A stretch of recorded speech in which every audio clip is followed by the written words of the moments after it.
malay mo naman banat bay. Kasi, yung mga ganyang bumabaluktot ang prinsipyo sa buhay. Hindi, kasi may banat siya dati. Naalala niyo yung video niya, may banat-banat siya dito kay... Bakit kaya in-appoint ni Marcos si Gadon, ha? Bakit kailangan ng maraming advisor, mga ganyan? May mga banat-banat siya kay Marcos noon, di ba? Oh. Tapos ngayon, grabe ko makahimod puwet ni Marcos.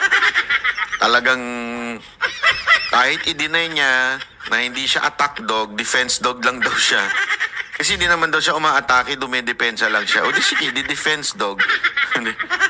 Ito si Madam, talagang wala na sa hulog eh. Kahit bumabanat siya dati, ngayon nagbago na ano niya. Kasi pag mga ganyan bumabanat, bigla nagbago, mukhang delicate siya na. Mukhang delicates. Ano sa tingin niyo mga kababayan? Ha? Kasi maraming anggulo dito eh. Marami talagang anggulo makikita nyo dito.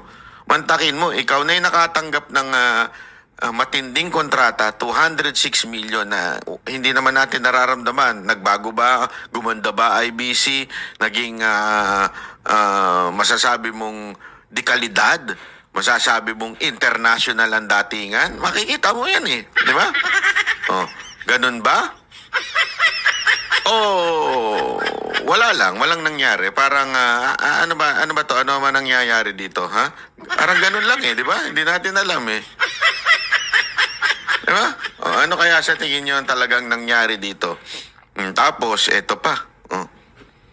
Meron pang Hindi kasi importante ito eh. Kasi dati, eto yung kay Boss Toyo, importante itong malaman natin. Kasi dati, di ba may kinikwento ako sa inyo tungkol sa isang tao na nagre-recruit ng mga vlogger para pumpuriin, palakpakan ang administrasyon kahit puro palpak na. Naalala nyo nun? May kwento ko sa inyo nun. I think it was 2 years ago.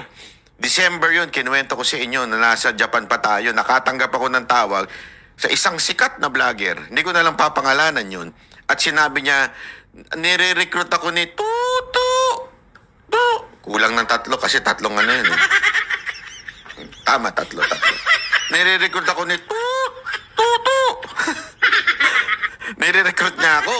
Bakit? Anong gagawin niya? Basta, kampihan ko daw si Tamba, tapos banatan ko daw si Sara.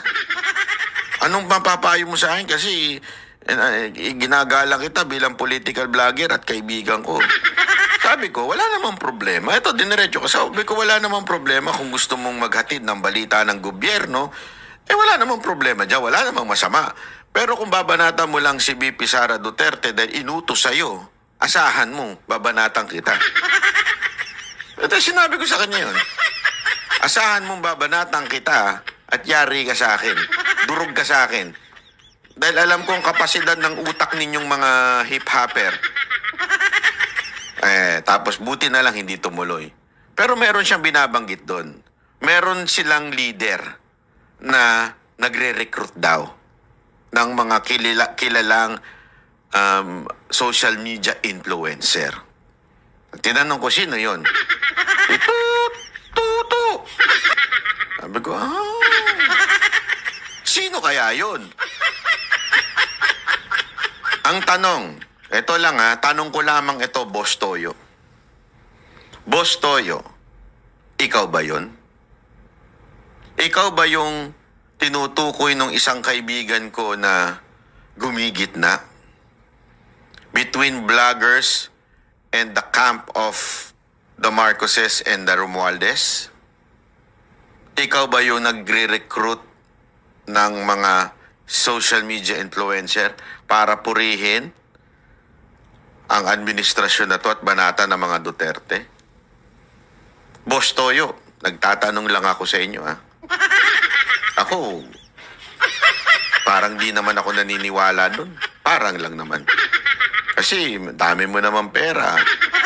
Kitang-kita naman sa mga bling-bling mo. Hindi ko sure kung tunay yan, Alam, di bagay, Hindi. Nakita naman sa mo, mukha ka namang mayaman. Pero mukha lang naman, Marami kasi dyan, yung mukhang mayaman. Mukha ka lang namang mayaman. So parang, I don't think you would accept 'di ba? I don't think you would accept such job na maging bugaw. Hindi kasi ganun ang dating ano eh.